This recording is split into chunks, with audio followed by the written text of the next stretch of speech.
দেশে আরেকটি ১-১১ ঘটে যাওয়া অস্বাভাবিক নয় বলে সতর্ক করেছেন বিএনপির মহাসচিব মির্জা ফখরুল ইসলাম আলমগীর।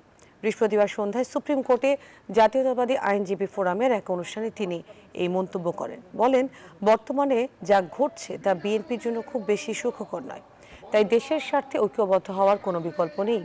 সংস্কারের বিষয়ে মির্জা ফখরুল বলেন, সবার আগে এই দাবি তুলেছে বিএনপি।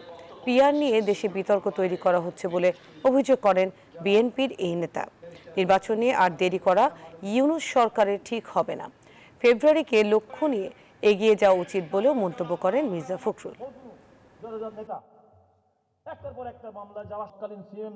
কতগুলো ঘটনা ঘটছে, যে ঘটনাগুলো আলামত ভালো না, এদিকে একটু লক্ষ্য রাখতে হবে সরকারকে।